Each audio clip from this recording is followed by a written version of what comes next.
저는 이 시간 아버지의 마음으로 라는 제목으로 하나님 말씀을 전가하려고 합니다.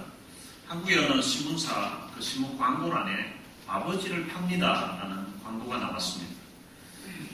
그 광고에 나온 아버지는 지금 노령이고 그리고 또 몸이 편치 않아서 1금 10만 원에 판다는 그런 내용이었습니다. 그 광고를 바라보고 혀를 끌끌 차면서 세상 말세다고 하는 그런 분들도 있었고요. 그리고 또 어떤 사람들은 그 광고를 보고 다 늙고 병든 노인을, 할아버지를 누가 사겠느냐라고 또 말하는 사람들도 있었습니다. 그 광고를 보고 어떤 한 젊은 부부가 그 늙은 병든 아버지를 사겠다고 찾아왔습니다. 찾아왔는데 그들을 만난 사람은 아주 젊고 그리고 또 아주 재력이 있는 그런 할아버지였습니다. 그 할아버지는, 광고에 나온 할아버지는 내가 잘 아는 할아버지인데 그분은 지금 몸이 좋지 않고 아주 가난한 분이라고, 그래도 괜찮겠냐고 물었습니다. 그랬더니 이 젊은 부부가 건강하고 돈 많은 아버지라면 누가 팔려고 하겠습니까? 병들고 의지할 것도 없고 그러니까 팔려고 광고를 냈겠지요. 자기들은 어릴 적에 두 부부가 다 일찍 부모님이 돌아가시고 마치 고아처럼 그렇게 자라서 아버지가 있었으면 하는 그런 간절한 바람이 있었는데 마침 아버지를 판다고 하길래 저희들이 그렇게 넉넉하지 않지만 그래도 저희들도 이제 아버지를 모시고 살 수 있다는 그런 기대감을 가지고 이렇게 찾아왔습니다 라고 했습니다. 돈을 가져왔냐고 하니까 봉투에 든 돈을 드렸습니다. 그 돈을 받고서는 지금 그 할아버지도 아마 뭐 여러 가지 정리할 게 있으니까 지금 당장은 안 되고 한 일주일 뒤에는 아마 준비가 될 것 같다고 일주일 뒤에 다시 이곳으로 오라고 했습니다. 시간이 일주일 지나서 다시 그 젊은 부부가 그곳으로 찾아왔습니다. 찾아왔더니 다른 할아버지가 있는 것이 아니라 지난번에 뵀던 그 젊고 아주 참 인자하게 보였던 그분이었습니다. 그분들에게 자식이 없었던 거예요. 바로 자기가 그 할아버지라, 그 아버지라. 그러면서 그 젊은 부부를 자기의 아들로 삼겠다는 것입니다. 며느리로 삼겠다는 것입니다. 아니 그러면은 양자를 구한다고 하시지 왜 아버지를 판다고 그렇게 하셨냐고 그렇게 여쭤봤더니 양자를 구한다고 하면 자기가 재산이 많으니까 재산 보고 오는 사람들이 많을 거라는 거죠. 그래서 아버지를 판다고 그렇게 광고를 냈다고. 근데 알고 봤더니 그분은 1000억대가 넘는 그런 재산을 가진 그런 부자였습니다. 우리 집으로 애들하고 다 데리고 와서 이 집에서 같이 살자. 그리고 내 모든 것 다 누리면서 살고 그리고 내 생애 끝나면 이 재산 다 너희들에게 물려주겠다 했다는 것입니다. 오늘 본문에 보면 아버지라는 단어가 15절에 나옵니다. 저는 이 아버지가 어떤 분이신지 이 아버지에 대해서 살펴보면서 오늘 함께 은혜를 받기를 원합니다. 먼저 살펴보고 싶은 것은 이 아버지가 도대체 어떤 분인가 하는 것입니다. 14절과 15절에 보면 이러므로 내가 하늘과 땅에 있는 각 족속에게 이름을 주신 아버지라고 그렇게 말하고 있습니다. 이 아버지가 누군가 하면 하늘과 땅에 있는 각 족속에게 이름을 주신 분이라는 것입니다. 이 각 족속에는 누가 포함되어 있는가 하니까 유대인들과 그리고 이방인들이 포함되어져 있습니다. 그 당시 유대인들은 이방인들을 아주 경멸하고 그리고 업신여기면서 사람 취급하지 않았습니다. 이 이방인이라는 이 단어 자체가 신약성경에 기록된 그 헬라어로는 경멸이라는 그런 뜻이 담겨져 있습니다. 그 단어의 뜻과 같이 유대인들은 이방인들을 사람으로 생각하지 않았습니다. 지옥의 땔감으로 서기 위해서 하나님이 이방인을 만들었다고 이렇게 말할 정도로 이방인들을 아주 무시하고 경멸을 했습니다. 그런데 오늘 본문에 나오는 이 아버지, 이 하나님은 그런 이방인들에게도 아버지가 되시고 그리고 또한 그들에게 이름을 주신 분이라고 그렇게 말하고 있습니다. 오늘 우리들의 이름은 우리 부모님이 지어서 때로는 할아버지가 지어서 이렇게 준 이름이라고 알고 있습니다. 그런데 그렇게 우리들에게 이름을 붙이도록 배후에서 역사하신 분이 계신데 그분이 바로 우리 아버지 되신 하나님이라고 성경은 일러주고 있는 것입니다. 이런 아버지의 마음을 가지고서 이 땅에 오셔서 사역하신 분이 계신데 그분이 바로 우리 구주 되신 예수님이십니다. 마가복음 10장에 보면 예수님께서 여리고에서 예루살렘으로 이제 떠나시려고 하십니다. 예수님이 이제 마지막 십자가의 죽음을 앞두고서 예루살렘으로 가시는 길이었습니다. 그런데 그 예루살렘으로 막 떠나시려고 할 때에 여리고 성에서 맹인으로서 구걸하면서 지냈던 거지 바디메오라는 사람이 나사렛 예수가 지나간다는 소식을 듣고서 그가 외쳤습니다. 다윗의 자손 예수여 나를 불쌍히 여기소서. 이 바디메오가 다윗의 자손 예수여 나를 불쌍히 여기소서라고 외치니까 그 외치는 소리가 옆에 예수님을 따랐던 수많은 사람들이 있었는데 그들에게 굉장히 귀에 거슬렸던 것 같습니다. 그래서 꾸짖으면서 잠잠하라고 조용하라고 그렇게 소리를 쳤습니다. 바디메오는 더욱 크게 소리를 질러서 다윗의 자손이여 나를 불쌍히 여겨달라고 그렇게 외쳤습니다. 이 바디메오라는 말은 바디메오, 이 말은 어떤 의미가 아니까 디메오의 아들이라는 것입니다. 성경에 보면 예수님이 바요나 시모나 이런 말이 있는데요. 그 바요나 뜻이 요나의 아들이라는 그런 뜻입니다. 이 바디메오는 바로 디메오의 아들입니다. 이 디메오가 어떤 의미가 있는가 하면 디메오는 불결하다는 뜻입니다. 그러니까 불결한 사람의 아들이라는 뜻입니다. 아마 그 디메오, 그러니까 바디메오의 아버지 되는 사람이 이름 자체가 디메오, 불결하다고 한 걸 보면 아마 그 이름의 의미로 보아서 바디메오의 아버지도 거지였을 것이라고 그렇게 짐작이 되어집니다. 그렇다면 그 아버지가 거지였는데 그런데 거지가 어떻게 이제 아들을 낳게 되었습니다. 아들을 낳게 되었는데 그 아들이 맹인으로 태어난 거예요. 앞을 못 보는 맹인인 거예요.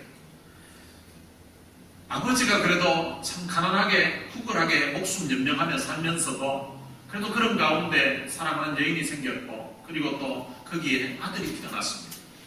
배가 불러올 때에 이 아들은 자기처럼 거지 생활하지 않고 아들 때에는 뭔가 더 밝은 어떤 미래가 보장되기를 미래가 주어지기를 하는 그런 바람과 기대가 아버지에게 있었을 것입니다. 그런데 태어났는데 그 아들의 모습을 보니까 앞을 볼 수 없는 그런 맹인인 것입니다. 그럼 그 아버지가 얼마나 절망했겠습니까? 여러분 이 가정에 무슨 희망이 있겠습니까? 아버지는 거지인데다가 자식은 맹인으로 태어났습니다. 아무 희망이 없을 것 같고요. 근데 그 아이가 자라서 이제 맹인으로서 또 아버지처럼 거지 생활을 한 것입니다. 여리고성을 왔다 갔다 지나가는 사람들이 그 바디메오를 보았을 것입니다. 그 바디메오의 모습을 보면서 또한 그에게 관심을 기울인 사람은 아무도 없었을 것입니다. 아버지도 아들이 태어났을 때에 아마 이름, 멋있는 이름 지어주려고 마음도 먹었을 것입니다.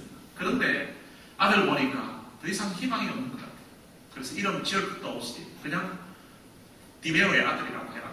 이래가지고 그냥 바디메오라고 지어준 것 같습니다. 아무도 그에게 관심 가져주지 않을 것 같은 이 바디메오의 외침, 이 바디메오의 그 부르짖음에 관심을 기울이신 분이 계십니다. 그분이 누구신가 하면 바로 우리 주님이십니다. 주님이 이 바디메오의 외치는 그 소리를 듣고서 가는 걸음을 멈추어 서셨다고 성경은 말하고 있습니다. 아무도 그에게 관심 가지지 않는데 근데 주님이 이 맹인이요 거지였던 그 사람의 외침을 듣고서 가던 걸음을 멈추고 서셨다는 것입니다. 지금 그 주님의 상황은 어떤 상황인가 하면 이제 마지막 십자가의 죽음을 눈앞에 두고 예루살렘으로 가시는 길입니다. 예루살렘에 가면 어떤 일이 벌어질지를 주님은 잘 알고 계십니다. 그런 가운데 그리고 또한 주님 주변에는 예수님의 제자들을 비롯하여서 수많은 무리들이 그와 지금 함께 따르고 있었다고 성경은 기록하고 있습니다. 그렇다면 맹인이요 거지 이 한 사람 없어도 주님 외롭지 않았을 거예요. 그리고 또 지금 상황이 지금 맹인 거지 그 소원이나 들어주고 있을 그 이야기나 들어주고 있을 그런 상황이 아닙니다. 그럼에도 불구하고 주님은 그 아주 참 보잘것없는 하잘것없는 그 바디메오라는 맹인 거지 한 사람을 위해서 가던 걸음을 멈추고 서셨다는 것입니다. 그리고 주님께서는 그의 소리를 들으시고 그가 원하는 소원을 들어주시고 그의 눈을 뜨게 주님이 만들어 주신 것입니다. 주님이 이렇게 하신 이유가 있는데 그 이유는 바로 그를 불쌍히 여겼기 때문입니다.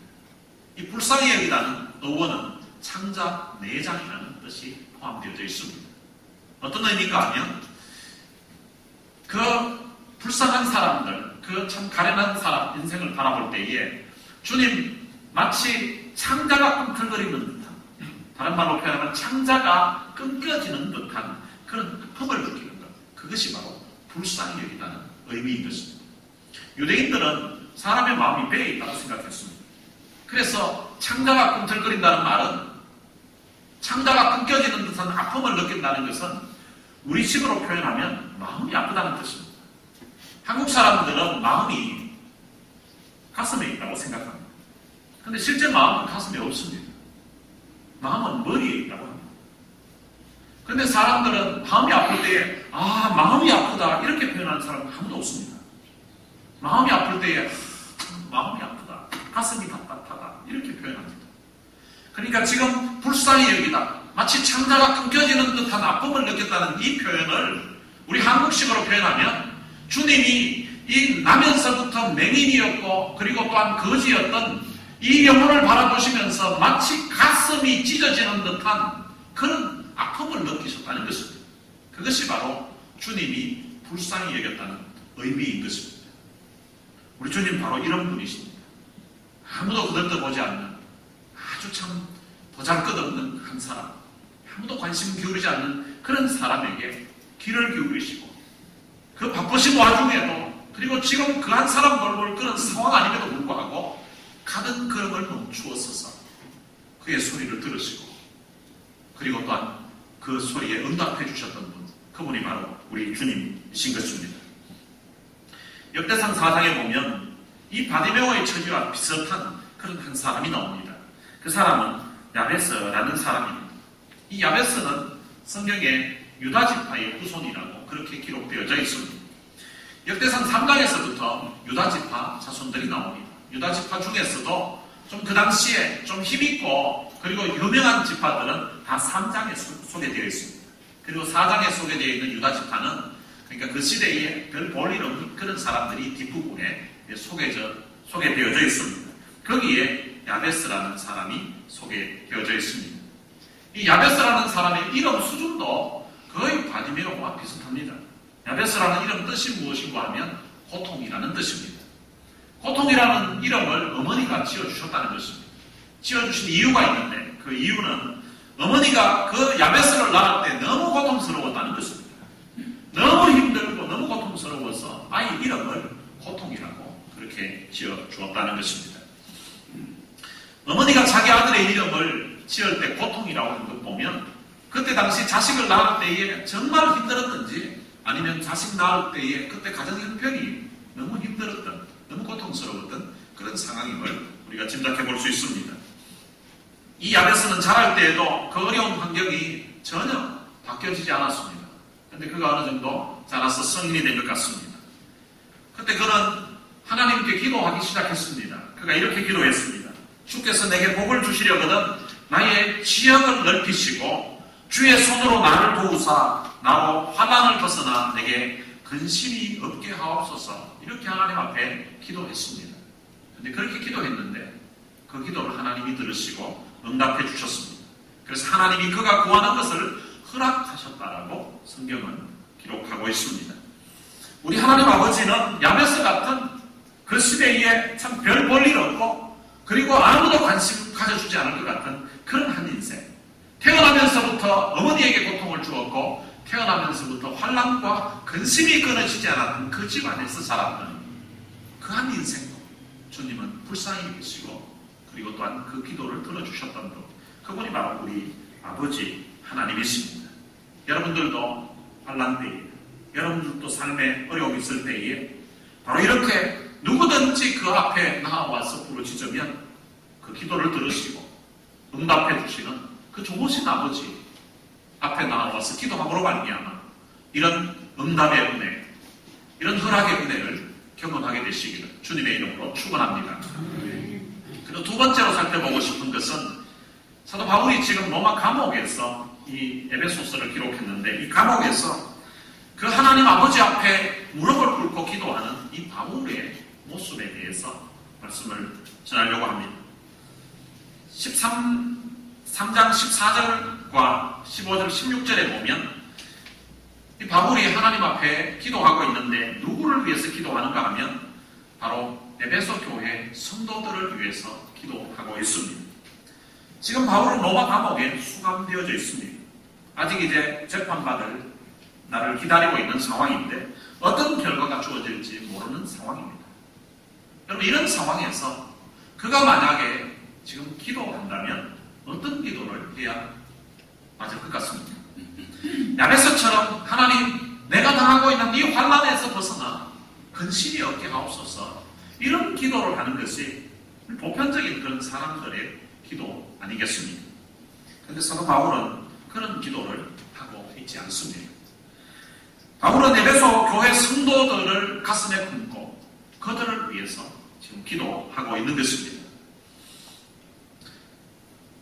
마치 자기 몸은 다 죽어가면서도 앞으로 살아갈 그 자식들을 염려하고 걱정하고 있는 그 아버지처럼 사도 바울이 본인은 지금 감옥에서 수감되어 있으면서도 바깥에서 지금 편하게 지내고 있는 그 성도들을 가슴에 품고 그들을 축복하며 그들을 위해서 기도하고 있다는 것입니다. 이것이 바로 아버지의 마음인 것입니다.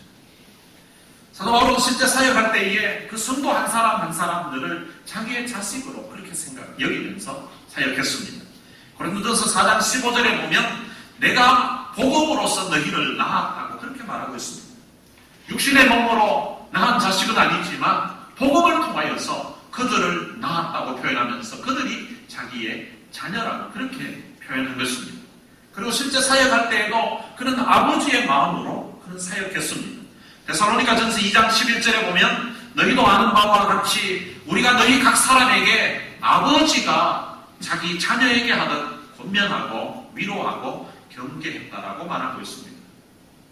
사도 바울은 실제 디모데라는 사람을 자기의 아들로 삼아서 그 아들을 생각하는 것처럼 배려하고 아들을 생각하는 것처럼 돌보았던 적이 있습니다. 디모데뿐만 아니라 사도 바울은 모든 성도들을 대할 때에 영적인 아버지로서 아버지의 마음을 가지고서 그들을 사랑하고 그들을 품고 섬겼던 것입니다. 이러한 바울의 마음은 빌립보서에도 잘 나타나 있습니다. 빌립보서도 사도 바울이 로마 감옥에서 기록한 것입니다. 빌립보서 1장 7절에 보면 너희가 내 마음에 있다라고 그렇게 말합니다.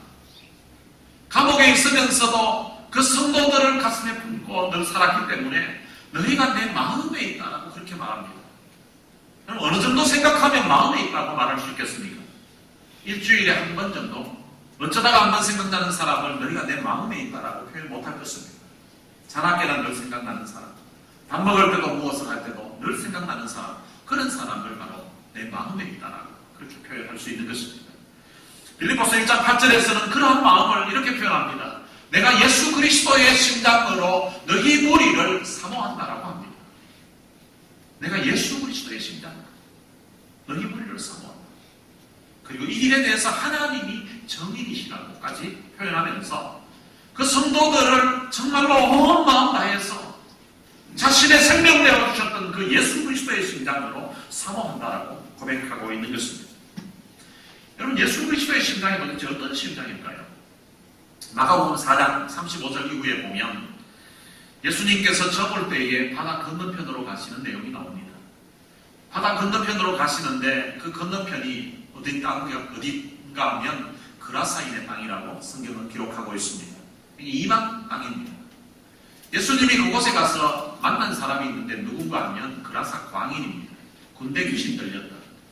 밤낮 귀신 들려가지고 무덤에서 소리를 지르면서 지내는 그런 온전치 못한 한 사람을 만납니다. 그리고 나서 그 다음날 바로 돌아오셨습니다.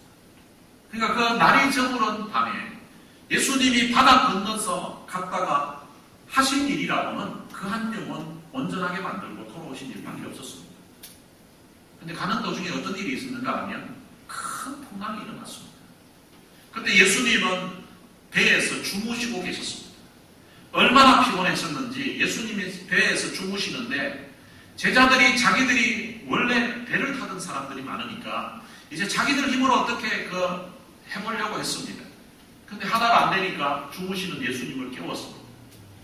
그 말은 예수님은 지금 풍랑이 일어나서 배가 뒤집히려고 하는 그런 상황인데도 거기에 주무시고 계셨다는 것입니다. 그럼 풍랑이 일어나면 배가 왔다 갔다 움직이고 있는데 근데 거기에서 주무실 정도 같으면 여러분 얼마나 피곤하셨으면 그렇겠습니다. 예수님의 삶을 보면 주로 밤에 기도하셨습니다. 석관을 쫓아 밤에 감람산에 가서 기도하셨고요. 그리고 또 새벽 미명에 예수님이 또 석관을 쫓아 기도하셨습니다.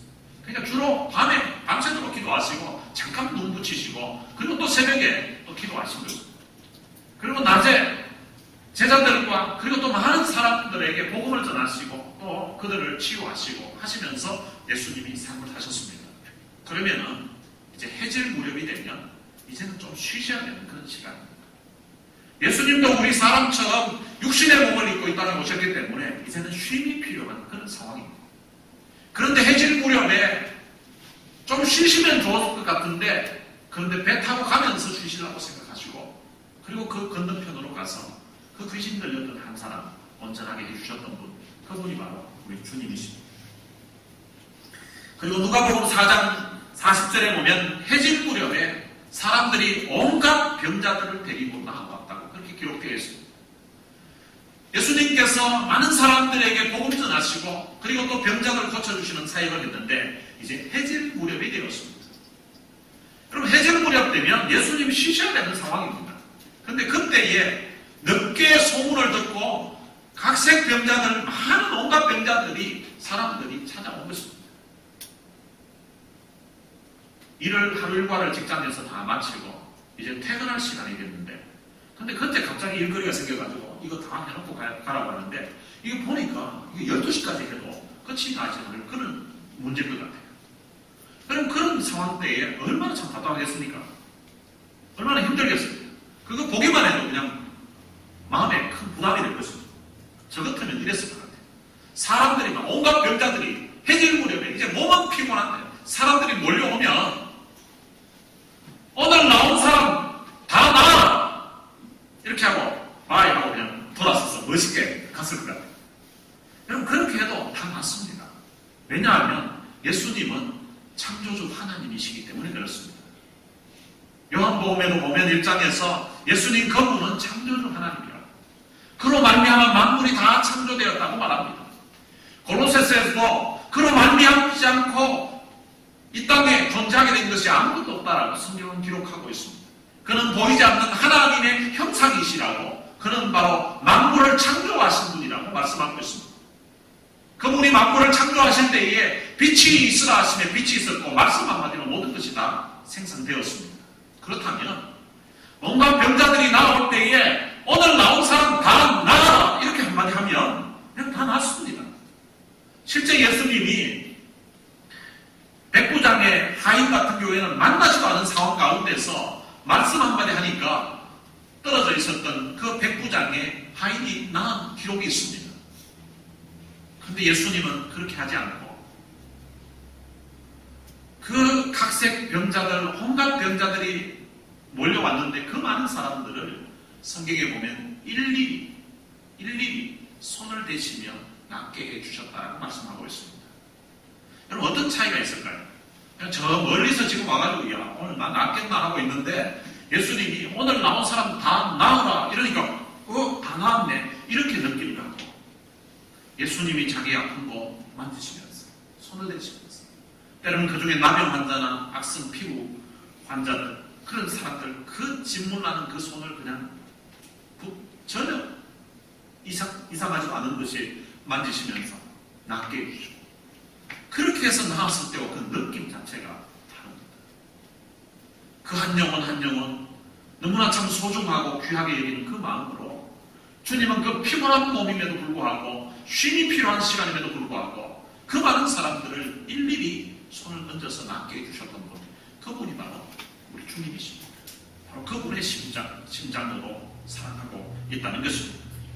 그리고 또한 요한복음 13장에 보면 예수님의 그 제자들의 발을 씻기고 있습니다. 지금 예수님 돌아가실 때가 다 되었는데 누가복음에 보면 그 제자들이 누가 크냐고 누가 높냐고 다투고 있었던 것입니다. 그래서 그들을 교훈해 주기 위해서 섬김의 본을 보여주고 있는 것입니다. 나 같으면 이랬을 것 같아요. 불러가지고 호통을 치면서 지금 도대체 뭐 하는 짓이냐고, 내가 3년 반 동안 도대체 뭘 가르쳤냐고, 수제자 너는 뭐라고 막 하면서 막 야단을 막 칠 것 같은데, 그러면 닭똥 같은 눈물 뚝뚝 흘리면서 잘못했습니다 이렇게 될 것 같은데, 주님 그렇게 하지 않고 그 제자들의 발을 하나 씻겨주고 있는 것입니다.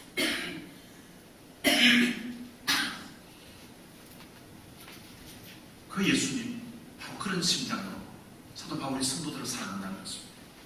뿐만 아니라 자기를 모른다고 3번씩이나 부인하고 그것도 맹세하고 저주하면서까지 부인했던 그 베드로를 찾아서 비린내나는 그 갈릴리 바다, 그 새벽미명 날씨도 추울 것인데 그 바람 부는 그 갈릴리 바다에 주님이 찾아오셔서 그를 다시금 품어주시고 다시 일할 수 있도록 기회를 주셨던 분, 그분이 바로 우리 예수님이십니다.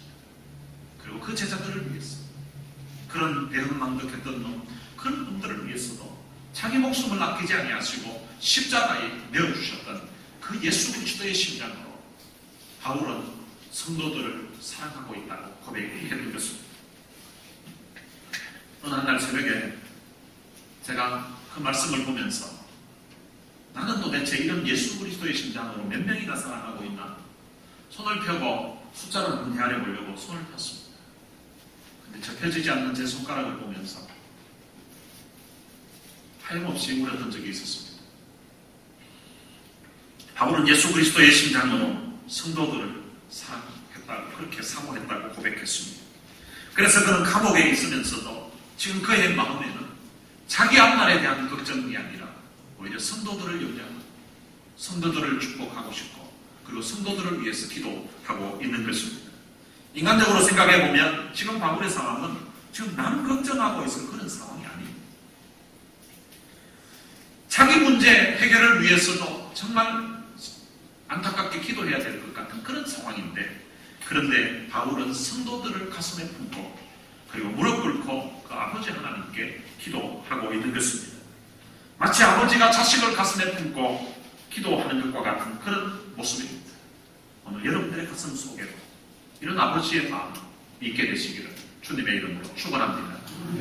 그리고 마지막 3번째로 살펴보고 싶은 것은 바울이 이렇게 아버지의 마음으로 성도들을 가슴에 품고 기도할 수 있었던 이유에 대해서입니다. 그 이유는 사도 바울이 지금 무릎 꿇고 하나님 앞에 기도하는 그 기도의 내용을 보면 우리가 알 수가 있습니다. 바울이 기도하는 그 내용을 보면 지식에 넘치는 그리스도의 사랑을 알아 그 넓이와 길이와 높이와 깊이가 어떠함을 깨닫게 해달라고 합니다. 깨달을 뿐만 아니라 그 충만한 하나님의 사랑으로 그들이 충만해지기를 위해서 기도하고 있습니다. 바울은 지금 그 에베소 교회 성도들 속사람을 위해서 기도하고 있습니다. 지금 이 땅에서의 어떤 그 사람에 대해서 기도하는 것이 아니라 그 속사람, 그 중에서도 그들 마음에 그리스도의 사랑, 넘치는 그리스도의 사랑을 알아가게 해달라는 것입니다. 머리로 하는 것이 아니라 그들의 가슴으로 느끼고 그리고 그들의 삶으로서 바로 이 사랑을 깨닫게 해달라고 그렇게 지금 기도하고 있는 것입니다.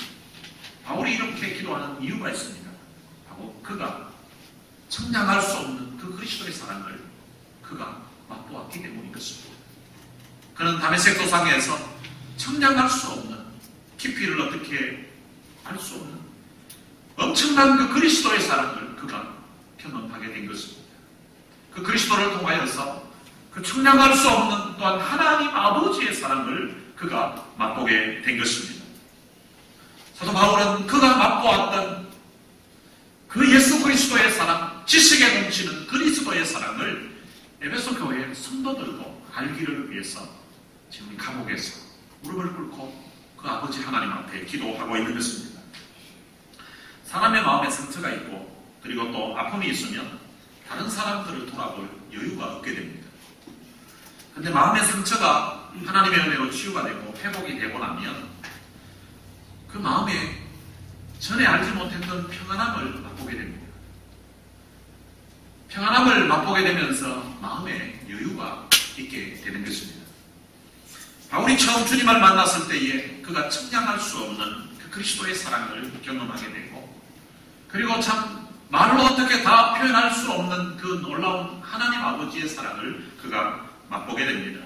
그러면서 그 사랑이 자기를 강권해서 이제는 주를 위해 살더라고.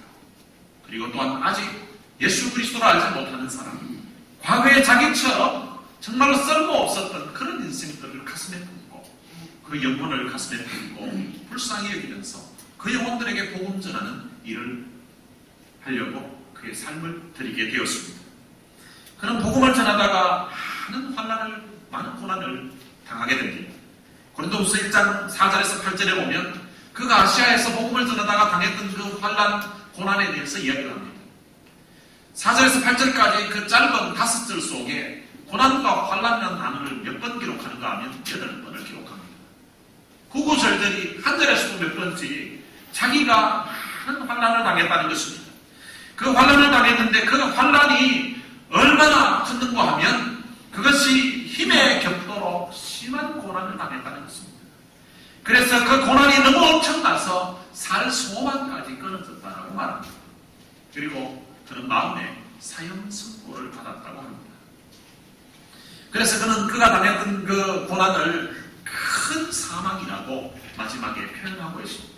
죽을 것 같았던, 더 이상 희망이 없는 것 같은 그런 절망적인 상황에 그가 처해졌던 것입니다. 그런데 그가 환난을 이야기하고 있고 그리고 또한 고난을 이야기하고 있는 그 본문 속에 고난과 그 환난이라는 단어 사이사이에 계속 나오는 단어가 있는데 위로라는 단어입니다. 그 본문 속에서 고난과 환난이 8번 나오는데 위로라는 단어가 몇 번 나오는가 하면 10번 나옵니다. 그가 살 소망이 끊어지는 것 같은 그런 절망적인 환난, 고난 당했지만 그것이 8번의 그런 환난이었다면 하나님이 그 환난 가운데서, 고난 가운데서 주신 위로는 10번이었다는 것입니다. 그래서 하나님이 넘치는 위로를 주셨다. 그래서 그 하나님은 참 위로의 하나님이라고 그렇게 고백하고 있습니다. 이 위로라는 단어를 영어로는 comfort라고 합니다. 이 comfort라는 단어는 come과 port의 그 라틴어의 합성어입니다. 이 come은 함께 한다는 뜻이고요. 그리고 port라는 것은 힘이라는 뜻입니다. 그래서 이게 두 개 합쳐가지고 comfort가 되는데 이 comfort는 바로 힘이 함께 한다는 것입니다. 살 소망까지 끊어진 그런 절망적인 상황, 더 이상 일어설 힘이 없는 그런 상황에서 하나님께서 다시금 일어설 수 있도록 힘을 주셨다는 것입니다. 그게 바로 위로라는 것입니다. 여러분, 사랑도 마찬가지입니다.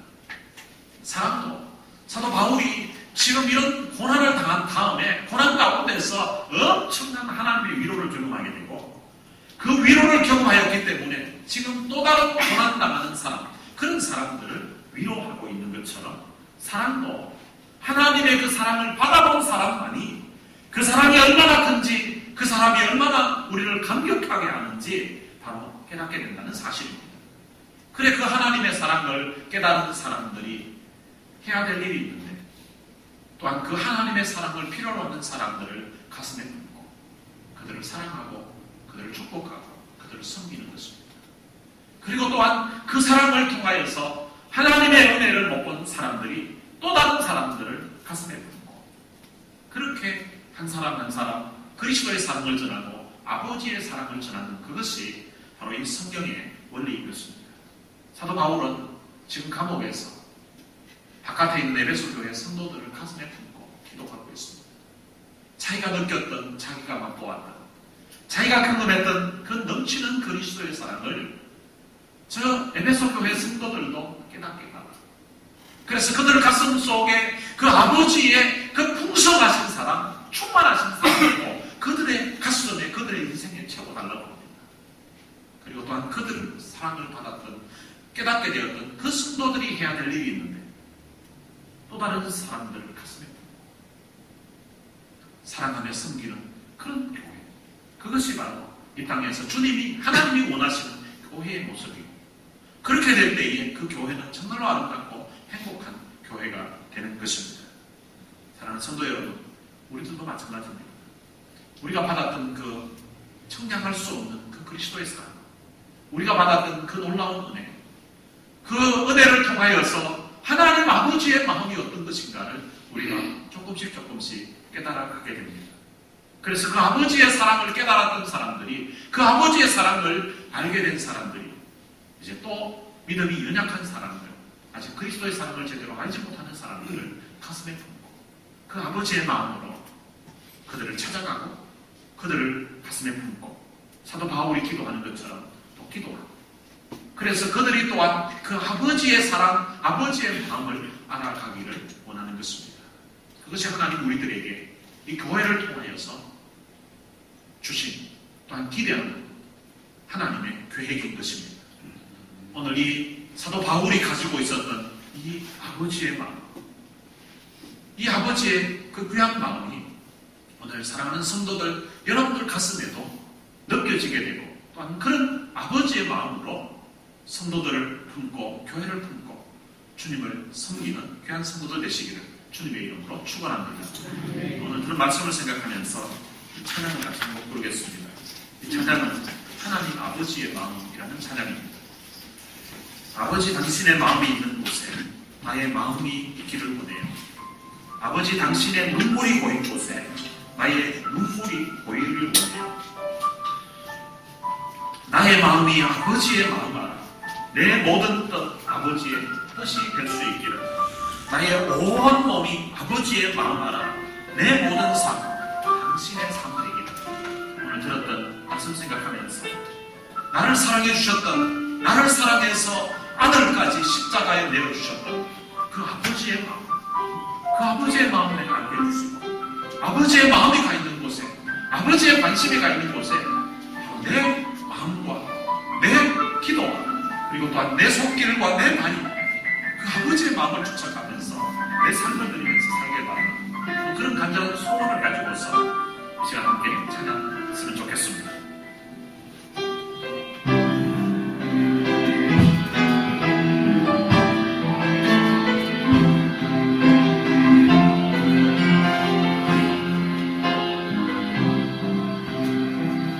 아버지 당신의 아버지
아버지의 마음을 깨닫고서 그 아버지의 마음으로 또 다른 사람들을 가슴에 품고 사랑할 때에 참으로 아름다운 교회가 될 수 있습니다. 하나님, 내게 이런 아버지의 마음을, 아버지의 사랑을 깨닫게 해주신 것 감사합니다. 이 아버지의 마음 내게 주셔서 이 아버지의 마음으로 나보다 믿음이 연약한 성도들 가슴에 품게 하시고, 사도 바울이 그 차가운 로마 감옥에서 그 성도들을 가슴에 품고 기도하고 있는 것처럼 하나님, 나도 우리 성도들 가슴에 품고 기도하며 주님 사랑 안에서 있게 하옵소서. 오늘 들은 말씀 생각하면서 우리 같이 통성으로 기도하시겠습니다. 살아계신 아버지 하나님, 은혜를 감사합니다.